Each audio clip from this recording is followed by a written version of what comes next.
Muy bien, pues muy buenos días y os agradezco vivamente y de corazón el que me hayáis invitado a compartir con vosotros estas sextas jornadas. Sin duda ninguna, cuando uno acepta una realidad como esta, de presentar una ponencia en unas jornadas como estas, ya tradicionales, bueno, al principio con entusiasmo uno dice sí, y después dice uno, ¿para qué diría que sí? En medio del vértigo de la actividad de cada día. Pero al primero que le ayuda es a uno mismo, porque le obliga a sentarse, reflexionar y pensar sobre lo que en el fondo es mi vocación y mi vida y a lo que creo que el Señor me ha llamado y a lo que yo le he respondido. Me habéis pedido, entonces pues eso, agradezco a la organización la invitación y yo muy contento de poder compartir con vosotros las jornadas. Me habéis pedido una ponencia que me disteis este título, La escuela, un lugar de encuentro y de evangelización. La escuela, podríamos decir que es el instrumento indispensable para la educación, es indispensable. No es la única instancia educativa. De hecho, en estas jornadas hemos hablado de la familia, hemos hablado de la sociedad y hoy en la sociedad en la que estamos intervienen otras muchas mediaciones, los medios de comunicación, los amigos, tantas cosas. Pero la escuela es un instrumento indispensable de la educación y es también un lugar de encuentro entre cultura y fe. Por eso, la escuela en general es una mediación cultural privilegiada para la educación. ¿Por qué? Pues porque en la escuela es donde podemos dar una respuesta sistemática a las necesidades de la edad evolutiva. En la escuela es el lugar donde, de alguna manera, acompañamos a los chicos y a las chicas en tantas experiencias que van a ser determinantes para la formación de su personalidad. Ahí transmitimos una concepción del mundo, una concepción de la historia, una concepción del hombre, una concepción de la vida. Y en medio de esa escuela vista en general, la Iglesia está convencida de que es interesante que haya escuelas que con una intencionalidad evangelizadora estén haciendo también la propuesta del Evangelio en ese amplio campo de la educación. Y por eso la escuela católica es una aportación original en el diálogo cultural y es una alternativa educativa dentro del pluralismo de opiniones que hoy tenemos en nuestra sociedad. Tenemos derecho a existir y tenemos derecho a educar según nuestra concepción y nuestra visión del mundo, de la historia, del hombre, de la sociedad, de las relaciones. Y nadie nos puede negar ese derecho. Y en esta perspectiva, la Iglesia considera que la escuela es un instrumento importantísimo para llevar adelante su misión específica. Este es el contexto en el que vamos a hablar. Vosotros me pedisteis una ponencia y me disteis unas indicaciones. Me decíais, mira, quiero que hables de la escuela como un lugar de encuentro y de evangelización para ayudar a los alumnos a ser ciudadanos honrados y buenos cristianos. Estas fueron las indicaciones que me disteis. Y espero poder responder a esta realidad. Fijaos que ya, de alguna manera, vosotros mismos, cuando me pedisteis esta ponencia, estáis señalando una concepción de escuela que se define por ser un lugar de encuentro y una concepción de escuela que se define por ser, desde nuestra perspectiva, evidentemente creyente, cristiana, un lugar de evangelización y que tiene una finalidad, una orientación, acompañar a tantos chicos y chicas a que puedan crecer y realizarse en la vida como honrados ciudadanos y como buenos cristianos.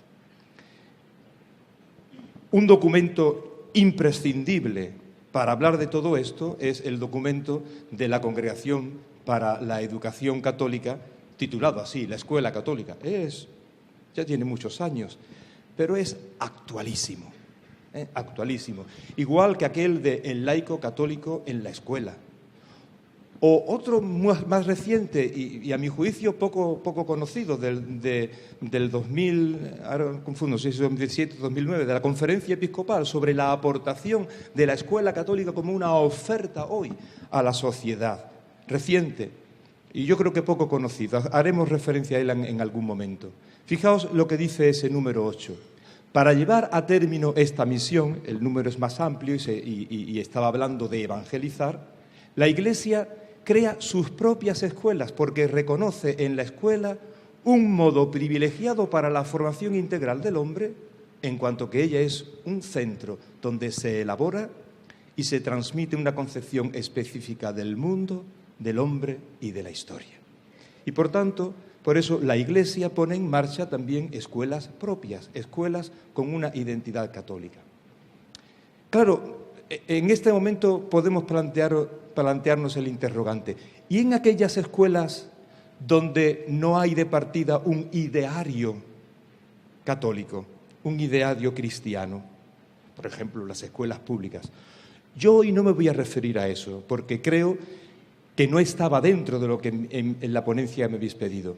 Pero a mí me parece que tampoco podemos olvidar esa realidad y que la Iglesia al menos tiene 3 mediaciones para poder también hacer en esas escuelas una propuesta evangelizadora. La primera mediación son tantos profesores y profesoras de religión, a los que, por cierto, hay que cuidar mucho y hay que acompañar humanamente, acompañar en su formación, acompañar también en la defensa de su puesto y su lugar en lo que es la institución, el claustro, su situación laboral, todo eso. Pero ahí hay una mediación. Otra mediación es la de tantos educadores y educadoras católicos que tienen vocación educativa y que están en esas escuelas y que ahí, desde su propio testimonio y desde su realización vocacional, son evangelizadores también en ese medio. Y otra mediación, a mi juicio, ayer hacía alusión Andrés a algo de esto, es las familias.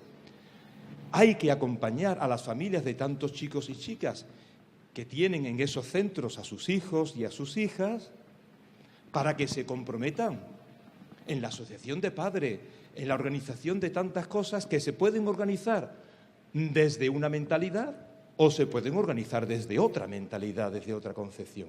Entonces, al menos desde esas 3 mediaciones, también esas escuelas son un lugar, aunque no tengan un ideario católico y evidentemente no lo puedan tener. En esta realidad hay como 3 temas cruciales que se reclaman y que se implican mutuamente. El primer tema es la cultura, que es, ¿por qué? Pues porque la escuela es un lugar de crecimiento humano mediante la asimilación sistemática y crítica de la cultura. El otro tema es la evangelización.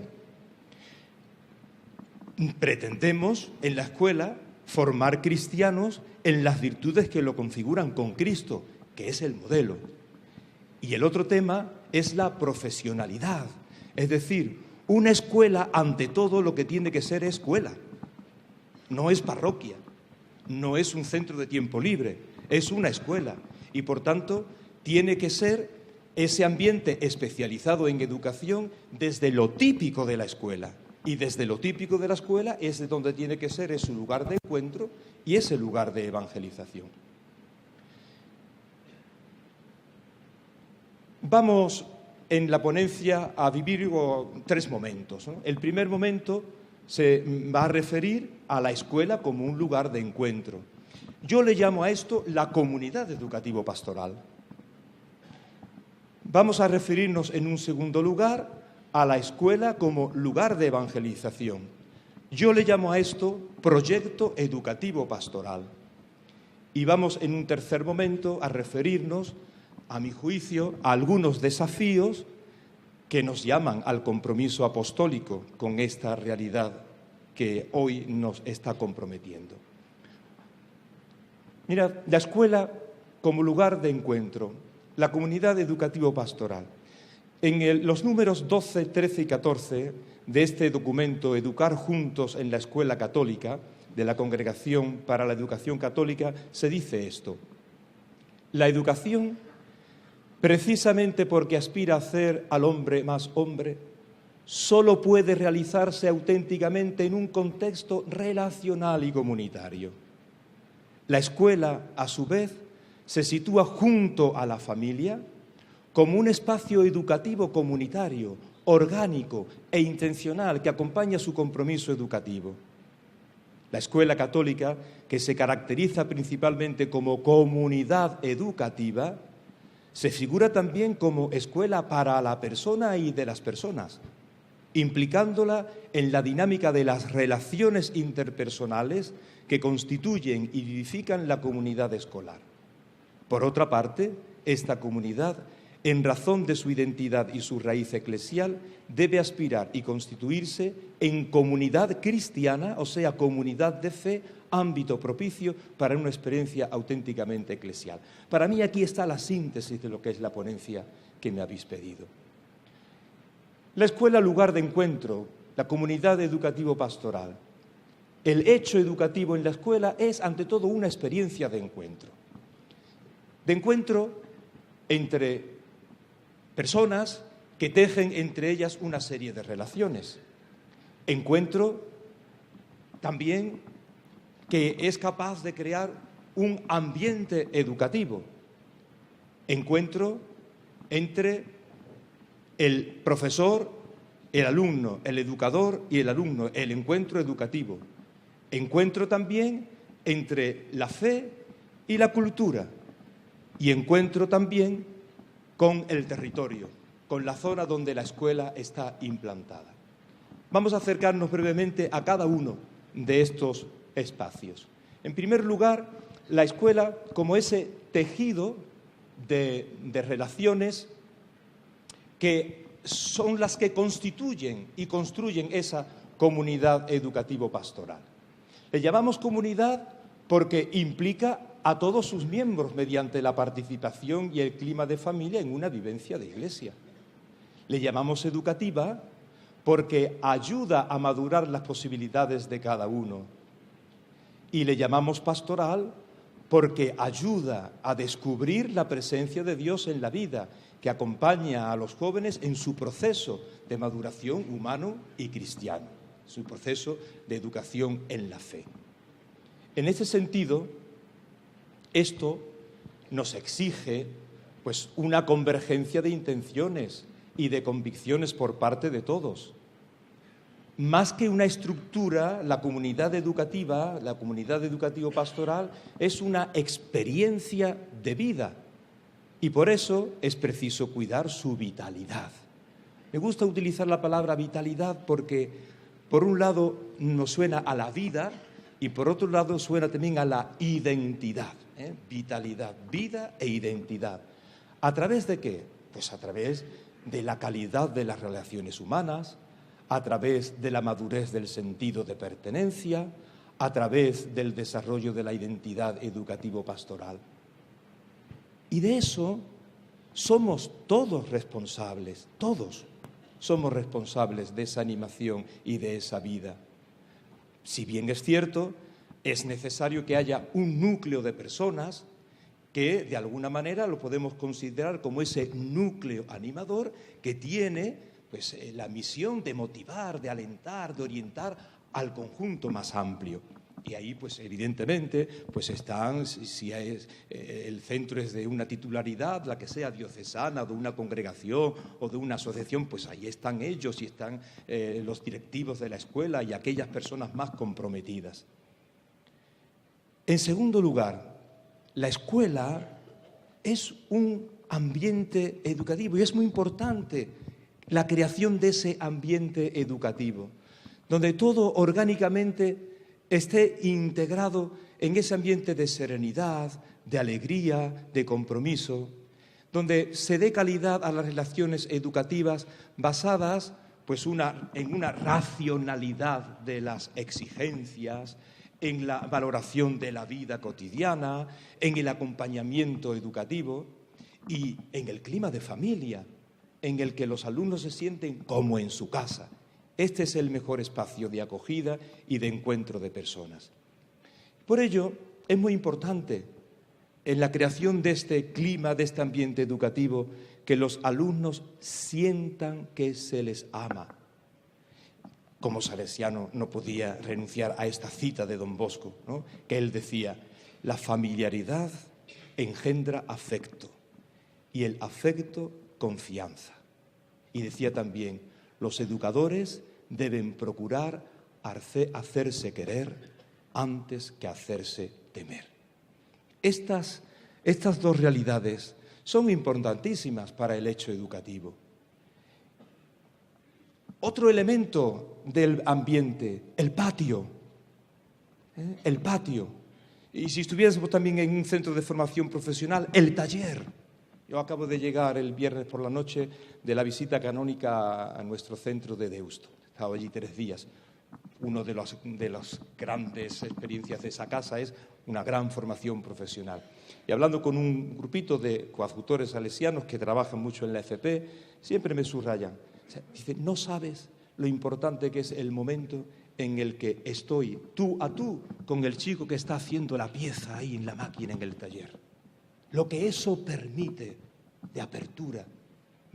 Pues el patio, que no es solo un lugar geográfico, sino que se configura como tiempo de construcción de relaciones personales, de cercanía, de confianza, de la palabra espontánea, de la alegría, del juego, de la fiesta. Nosotros, los salesianos, le decimos a esto asistencia. Cuando pregunta: ¿quién vigila hoy el patio? El patio no se vigila, el patio se asiste. Cuando yo era salesiano joven, pues hice la experiencia del tirocinio. Tenemos 2 años de tirocinio práctico y allí ejercí yo mi reciente estrenado magisterio, siendo tutor de un quinto de enseñanza general básica. Pero era asistente de primero de BUP en el internado, y yo pues dormía con ellos. Y antes ellos se iban a la cama, pero el asistente paseaba por el dormitorio. Y a veces alguno me decía: ¿y tú por qué nos vigilas por la noche? ¿A qué hora te acuestas? Yo no os vigilo, yo os asisto. Yo estoy aquí para acompañaros si tenéis alguna necesidad, si ocurre algo. Evidentemente también a veces hay que poner orden. Pero no estoy para vigilaros, estoy para asistiros. Nosotros definimos la asistencia como esa presencia activa y amistosa en medio de los chicos. Esto es muy importante, esto no es indiferente para la educación. Quien es capaz de tejer estas relaciones en el patio, en ese tiempo informal, se sitúa después de manera distinta cuando estamos en el aula, completamente distinta. No sé por qué esto no va. Y aquí, pues tampoco puedo renunciar a estas palabras del Papa Francisco, que hace 3 o 4 años, pues nos decía a los salesianos en el capítulo general 27. Fue un discurso muy breve, son prácticamente 2 paginitas. Y yo creo que esta era la esencia. Y nos decía que la experiencia de Don Bosco y su sistema preventivo os sostengan siempre en el compromiso de vivir con los jóvenes, que la presencia en medio de ellos se distinga por aquella ternura que Don Bosco llamó amabilidad, experimentando también nuevos lenguajes, pero reconociendo que el del corazón es el lenguaje fundamental para acercarse y llegar a ser sus amigos. Diremos al final, es que educar es cosa del corazón. Y aquí no puedo renunciar a compartir una experiencia de vida. Yo mis primeros años de la infancia los viví evidentemente en mi pueblo, también Burguillos, pero Burguillos de Sevilla. Y yo recordaré siempre a mis 2 maestros, a don Juan Sánchez Pulido, que ya murió, pero la señorita Mari Carmen Gabaldón vive todavía y por Facebook de vez en cuando nos... Y aquella, tanto él como ella, eran personas que nos querían más allá de simplemente ser un alumno que dé a aprender cosas. Nos educaban con el corazón y pensaban en nuestro desarrollo vital. Y ella comprendía que aquellos niños y aquellas niñas, porque la clase era mixta, si no íbamos a estudiar algún internado, entonces era imposible porque no había facilidades de ir todos los días de mi pueblo a Sevilla a estudiar, o bien se iban a estudiar o bien pues no teníamos futuro, ir al campo a trabajar y punto, y ese sería el futuro. Y ella se preocupó de prepararnos para que pudiéramos hacer un examen, obtener una beca, e incluso hasta nos solicitó el colegio. Yo no sabía que existían los salesianos, no sabía nada de Don Bosco, no sabía nada de María Auxiliadora. Y ella nos solicitó la beca para los salesianos de la Trinidad. Los salesianos de la Trinidad ya habían quitado el internado y fui a Utrera, primera casa salesiana de España. Allí estuve 7 años. Tal experiencia viví que cuando terminé COU me fui al noviciado. Bien, yo estaré eternamente agradecido a la señorita Mari Carmen Gabaldón. ¿Por qué?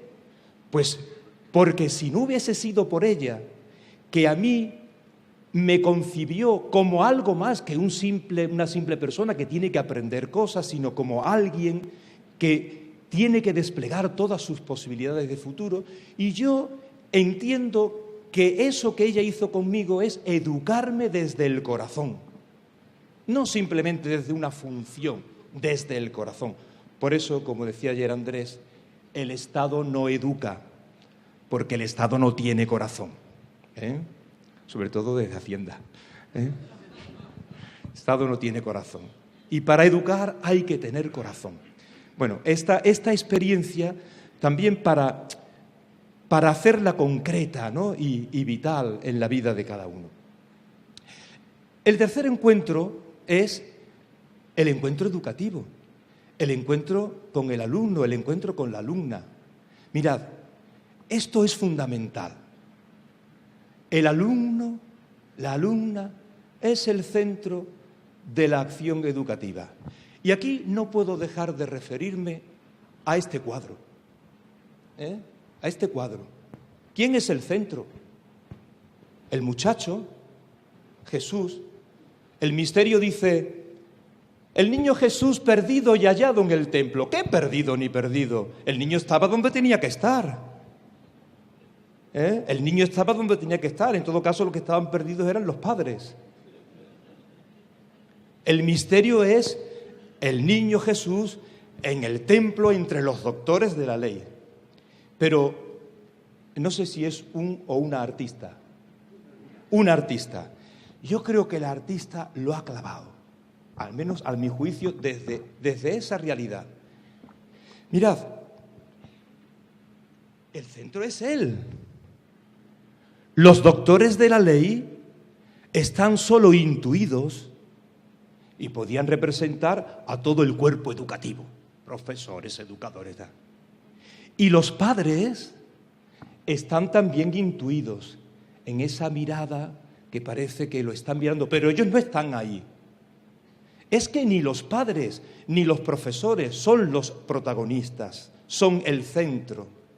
Es el chico, la chica, ellos son el centro. Pero saben ustedes, no sé si se han fijado, que los doctores de la ley están descalzos. Es que esto es lugar sagrado.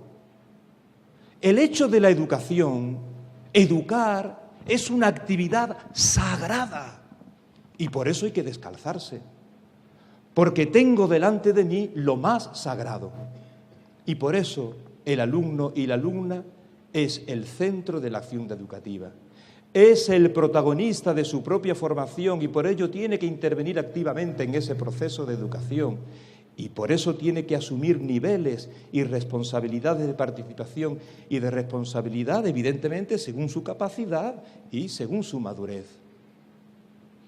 Esto significa que nosotros, educadores, persuadidos efectivamente de que son los protagonistas, pero que necesitan nuestra ayuda, hay que acompañarlos. Hay que acompañarlos con un acompañamiento respetuoso, cercano, dinámico, sugerente, que ayude a desarrollar todas sus capacidades. Es muy importante que el educador, la educadora, estemos dispuestos a ese encuentro personal. No solamente, yo es que mi clase la llevo muy bien. No, es importantísimo el encuentro personal. Y en el encuentro personal, estar disponible también para el coloquio. En este aspecto, también hay que subrayar que en la escuela hay también algunos que se dedican con una particular especificidad a este servicio. Y hoy, gracias a Dios, qué bien funcionan en nuestros centros los departamentos de orientación psicopedagógica que atienden tantas realidades.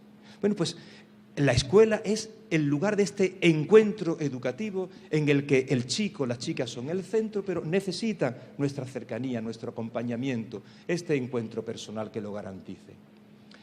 Y la escuela es encuentro entre fe y cultura.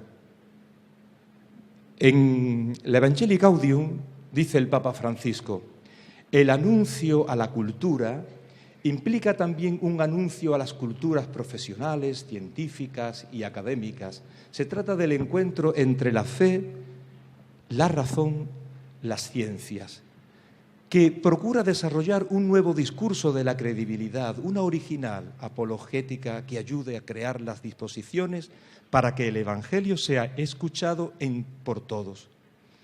Cuando algunas categorías de la razón y de las ciencias son acogidas en el anuncio del mensaje, esas mismas categorías se convierten en instrumentos de evangelización. Es el agua convertida en vino. Es aquello que, asumido, no solo es redimido, sino que se vuelve instrumento del Espíritu para iluminar y reconocer el mundo.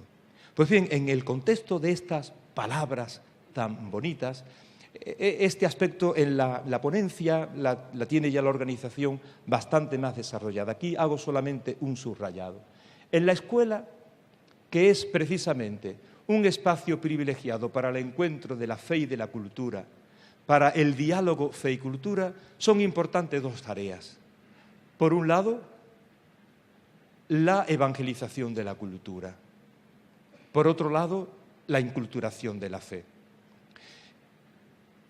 La primera se refiere a la transmisión de la cultura, aquello que justifica la existencia de la escuela como ese lugar de formación integral mediante la asimilación sistemática y crítica de la cultura, dice el documento La Escuela Católica en el número 26. ¿Cuál es el riesgo? Pues que descuidemos esta tarea de evangelización de la cultura refugiándonos solo en una serie de actividades religiosas, cuando en realidad nos estamos jugando mucho en ese modelo de cultura que queremos transmitir. Por eso el asunto central de la cultura es su planteamiento cultural, su reflexión integral sobre el hombre, la transmisión de una cultura abierta a las dimensiones espirituales y religiosas y a perspectivas cristianas y evangelizadoras. La segunda realidad es la inculturación de la fe, que se fundamenta en el misterio de la encarnación y que es esa propuesta de sentido cristiano del mundo, del hombre, de la historia, la exposición de las claves cristianas de interpretación, de las experiencias vitales de los alumnos, el anuncio del mensaje de salvación. Pero todo ello con esa adaptación al pensamiento, a la vida de los alumnos, con una gran sensibilidad a los desafíos que la cultura hoy lanza a la fe. Después pondré una diapositiva cuando hablemos de la escuela como lugar de evangelización. Y encuentro con el territorio.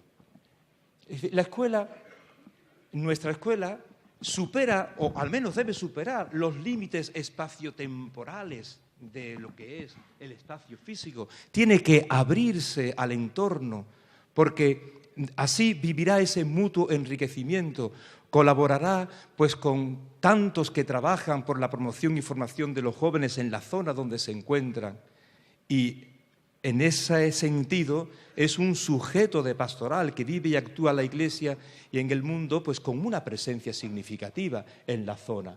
Por eso, la escuela como un servicio a tiempo pleno y centro de promoción educativa, cultural y social del entorno. Ahí, pues, ella en el entorno se integra en la pastoral de la iglesia local, actúa como un punto de unión de fuerzas sociales, opera como agente de transformación del ambiente, actúa como presencia de la iglesia en contextos plurireligiosos y pluriculturales. Esta perspectiva a mí me parece que es muy importante para nuestra escuela. No puede estar cerrada en sí misma, tiene que abrirse, porque es una presencia de transformación desde la perspectiva cristiana de la realidad. Y vamos al segundo momento, la escuela, lugar de evangelización. Yo le llamo el proyecto educativo pastoral. Y aquí vamos a ver algunos aspectos. En primer lugar, este proyecto educativo pastoral como el proyecto apostólico en la escuela. En segundo lugar, el proyecto educativo pastoral como un proceso dinámico, integral. En tercer lugar, la enseñanza de la religión. Y, en cuarto lugar, la articulación orgánica de todas esas intervenciones explícitamente evangelizadoras. Hay, pues, un arsenal. Decía en una ocasión un hermano nuestro que fue muchos años consejero general de Pastoral Juvenil y después fue superior general, rector mayor, decía lo siguiente, Juan Becchi. Decía él, colocar elementos religiosos, clases de religión, oración de la mañana en escuelas, donde la cultura que se ofrece está impregnada, si se quiere en forma subconsciente e implícita, de tendencias a la posesión, de estímulos al individualismo, de alabanzas a los que se imponen por la fuerza, de falta de sentido ético, es como echar agua bendita sobre un arsenal o trazar la señal de la cruz en un Nike. Es una señal de devoción, pero probablemente sin trascendencia pastoral. Y esto puede ocurrir muchas veces en nuestras escuelas. Sí, empezamos todos los días con el Ave María. Sí, muy bien, es mejor que nada. Pero si tú empiezas todos los días con el Ave María, pero después la cultura que allí se está impartiendo, las relaciones que allí se tienen, la manera de entender la vida, el mundo, la historia, están impregnados de todos estos elementos de tendencia a la posesión, del individualismo, de la alabanza a los que se imponen por la fuerza. Muy bien, haces un Ave María, pero poca eficacia pastoral. Entonces, desde esta perspectiva, el proyecto educativo pastoral tiene que ayudarnos a superar ese riesgo que hemos leído antes del documento Escuelas Católicas, del documento de la Congregación para la Educación Católica. El riesgo de quedarnos solo y exclusivamente en algunas actividades, olvidando lo que es la esencia del hecho educativo en la escuela. Por eso, dice el Papa, no puede haber auténtica evangelización sin la proclamación de que Jesús es el Señor y sin que exista un primado de la proclamación de Jesucristo en cualquier actividad de la evangelización. Esto supuesto, ¿qué quiere decir esta afirmación en la escuela?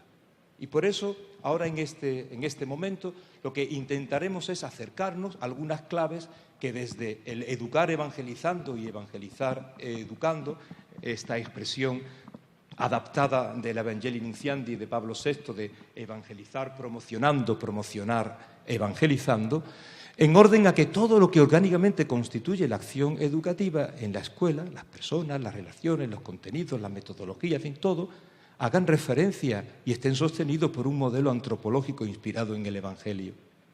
Y a esto lo llamo proyecto educativo pastoral, que tiene la finalidad de acompañar a los alumnos en ese desarrollo y crecimiento integral de su personalidad como honrados ciudadanos y como buenos cristianos. El proyecto educativo pastoral como un proyecto apostólico de escuela. Este proyecto no es tanto un documento, es la mediación, es el instrumento operativo de esta misión evangelizadora en la escuela, que sobre todo es manifestación de una mentalidad de proyecto, que es fruto de la reflexión hecha en común por todos sobre los grandes principios doctrinales que identifican nuestra misión, y es también la guía de todo el proceso educativo. En este sentido, pues, hay algunas notas características. En él el centro es la persona, como hemos dicho anteriormente. Orienta y guía todo el proceso educativo, todas las intervenciones, todos los recursos, todas las acciones. Señala también los objetivos, las metas, las estrategias, las líneas de acción. Es el elemento en torno al cual se va constituyendo y construyendo la comunidad educativo-pastoral, puesto que ella es el sujeto que ha de llevarlo adelante. Y además expresa esa unidad orgánica y complementaria de todo cuanto en la escuela podemos llevar adelante con este sentido de evangelización, cultivando 4 grandes dimensiones de la persona.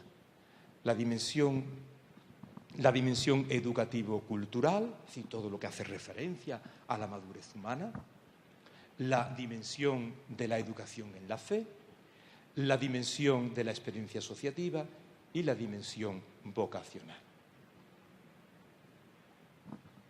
No me detengo en ellas. En la ponencia, que seguro que la podrán tener, están muy desarrolladas, pero son 4 grandes dimensiones que lo que intentan es ver a la persona del alumno en toda la globalidad de sus dimensiones. Y además se van viendo conjuntamente.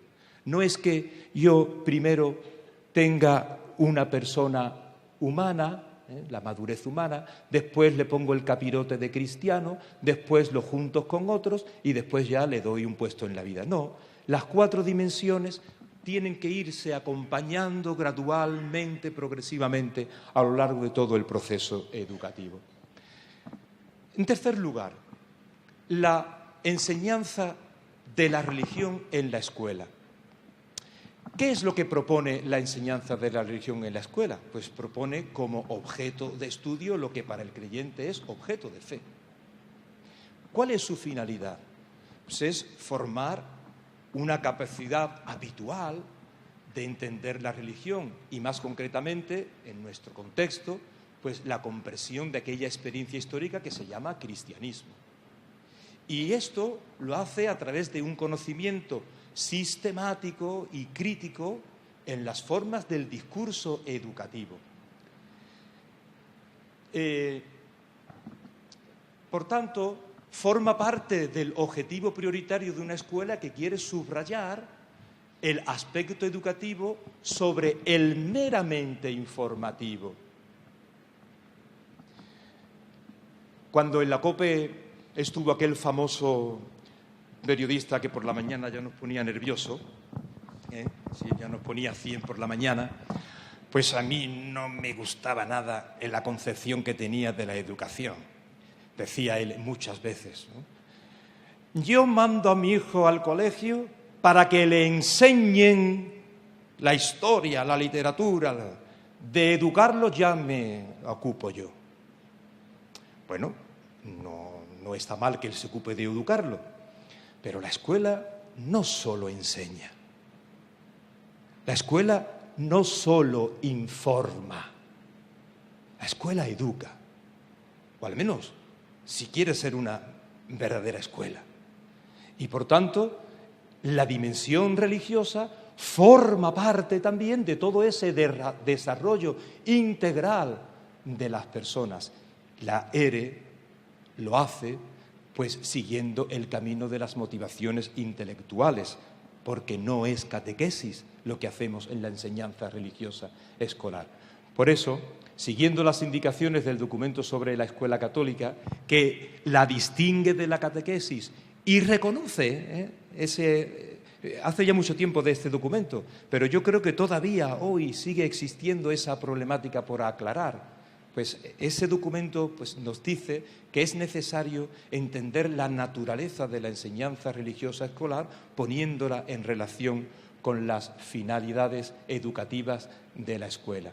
Y que, por tanto, se deberían poner en marcha procesos para proyectar y verificar la calidad de la enseñanza, para garantizar su incorporación al plan didáctico, para que sea planteada según las exigencias escolares y con una sistematicidad objetiva y rigor de pensamiento. En cuarto lugar, en la escuela nosotros ofrecemos también como experiencia de evangelización una serie de actividades que conviene y que son explícitamente evangelizadoras. Pero conviene que dentro de esta mentalidad de proyecto, pues estas intervenciones estén orgánicamente estructuradas. Otro de los pilares que debe sustentar la identidad de la escuela como un lugar de evangelización es esta clara y orgánica articulación de esas intervenciones que son explícitamente evangelizadoras. De tal manera que la propuesta educativo-pastoral se traduce en experiencias y en actividades propuestas a los alumnos en diversos momentos y espacios.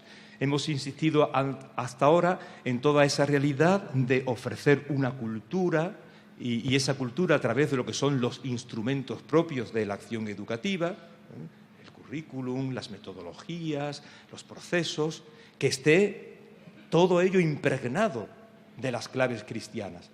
Pero eso es verdad que no obstaculiza la realidad de que pueda haber también unas intervenciones explícitas que pueden ser de este tipo. Unos breves encuentros diarios destinados a todos o a grupos al inicio o al final de la jornada, como un breve tiempo de oración, como una lectura sapiensal de la vida a la luz del Evangelio. Esa oferta que hacemos a los alumnos y también a los docentes de la escuela de vivir experiencias de carácter formativo espiritual, convivencias, retiros, encuentros, salidas.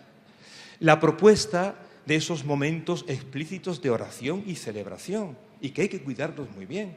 La celebración de la Eucaristía, la celebración también de la reconciliación, otras celebraciones de la palabra. Y son muy importantes también esos tiempos de encuentro y de fiesta como ocasiones de agradecimiento y de educación en la corresponsabilidad y la pertenencia, las fiestas propias de nuestros patronos, de las fiestas propias de la institución, son todos elementos que, bien articulados, bien engarzados dentro del proyecto educativo pastoral, contribuyen también a que la escuela sea un lugar de evangelización. Y por último, creo que me quedan 10 minutitos, ¿no? Eso es. Pues por último, comparto con vosotros, a mi modo de ver y en mi humilde opinión, algunos desafíos a los que hoy esta realidad nos está llamando en un compromiso apostólico. Yo señalo estos 5. El primero es la selección, formación y acompañamiento de quienes intervienen en el proceso educativo. El segundo se refiere a algunos temas claves ante los desafíos sociales y culturales que hay que afrontar. El tercero se refiere a la opción por los más pobres y los más necesitados. El cuarto, a la implicación de las familias.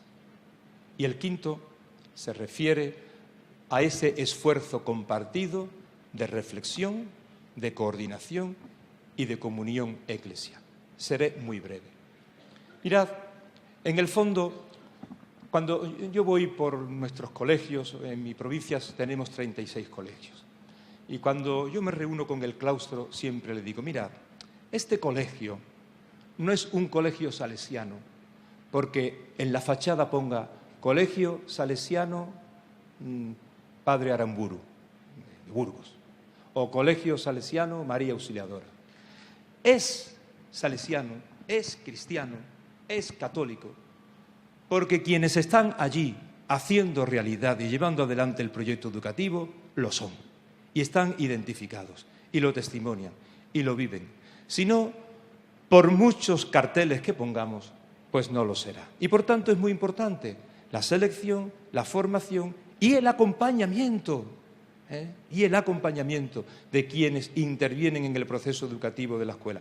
No he puesto de los profesores porque intervenimos muchos y todos tenemos que estar en esa dirección.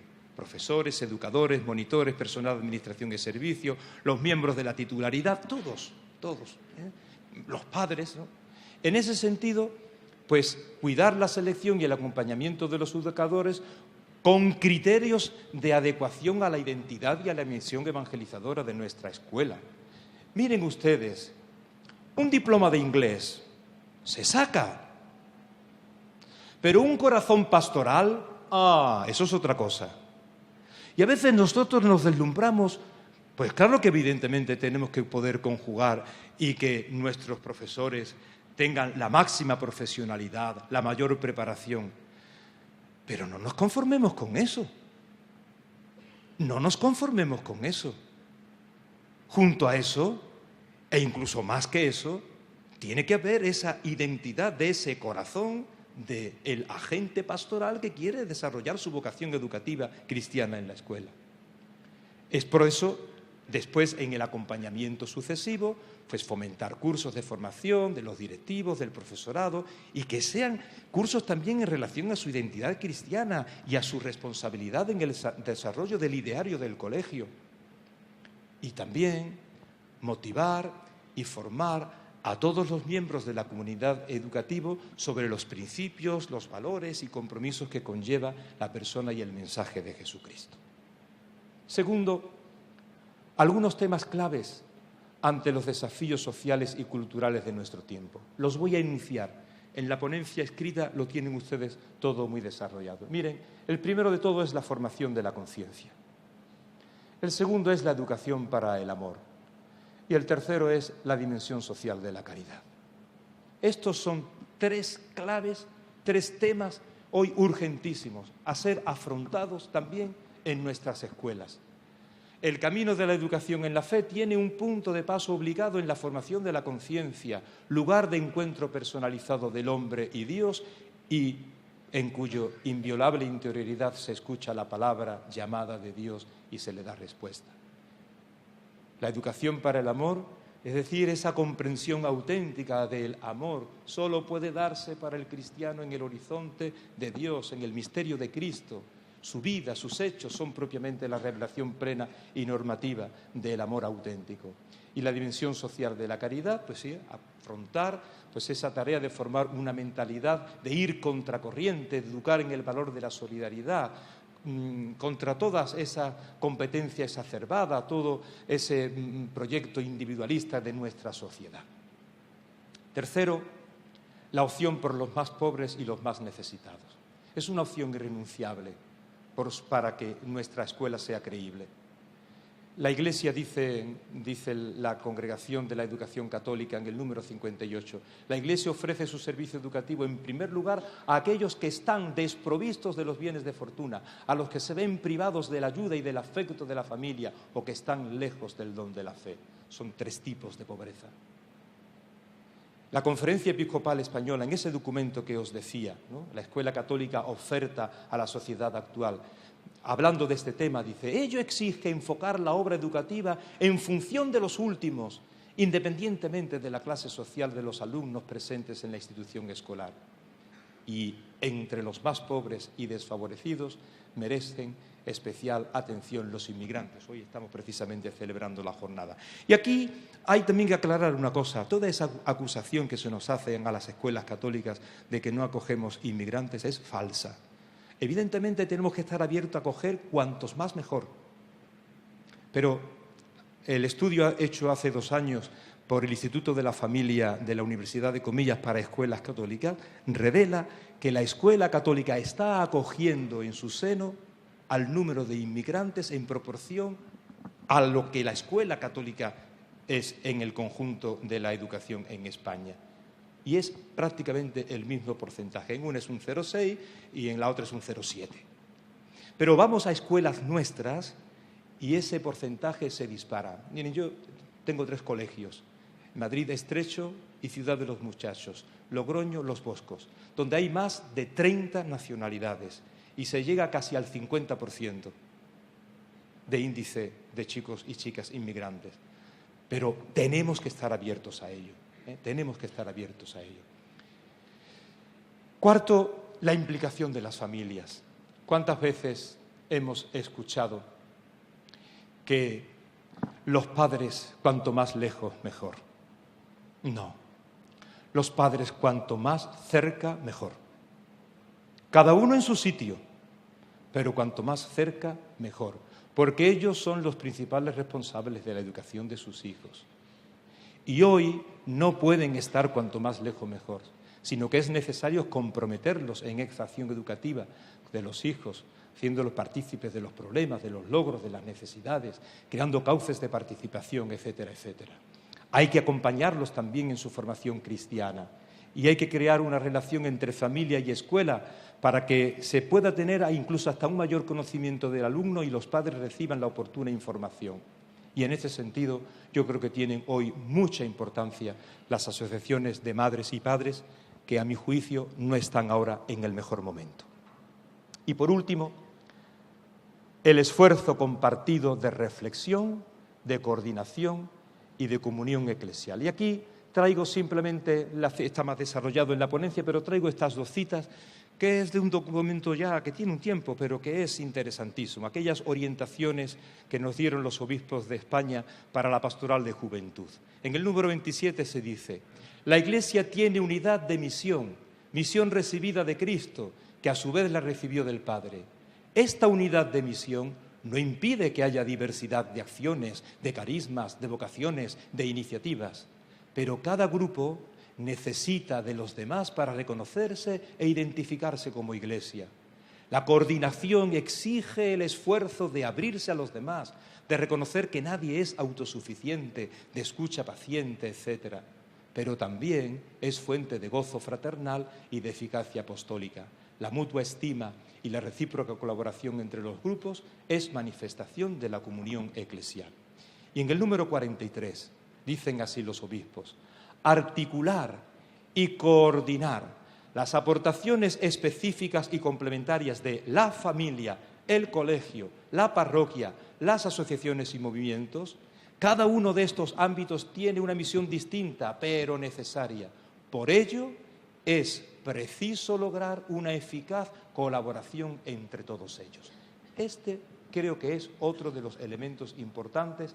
Ayer Andrés también hacía referencia a esta urgencia de unirnos, los que estamos compartiendo pues una misma mentalidad, un mismo deseo, un mismo proyecto, justamente para también tener más fuerzas en esta sociedad. Conclusión: es preciso cuidar el corazón de los educadores. Traigo aquí esta cita muy bonita de Gravissimum Educationis. Hermosa es, por tanto, y de suma importancia, la vocación de todos los que, ayudando a los padres en el cumplimiento de su deber y en nombre de la comunidad humana, desempeñan la función de educar en la escuela. Esta vocación requiere dotes especiales de alma y de corazón, una preparación diligentísima y una facilidad constante para renovarse y adaptarse. ¿Quién dice que esto está escrito hace ya 50 años? Hoy, como si hubiera escrito hoy. Por tanto, una escuela, lugar de encuentro y de evangelización, es el resultado del corazón pastoral de los educadores, porque educar es cosa del corazón. Muchas gracias.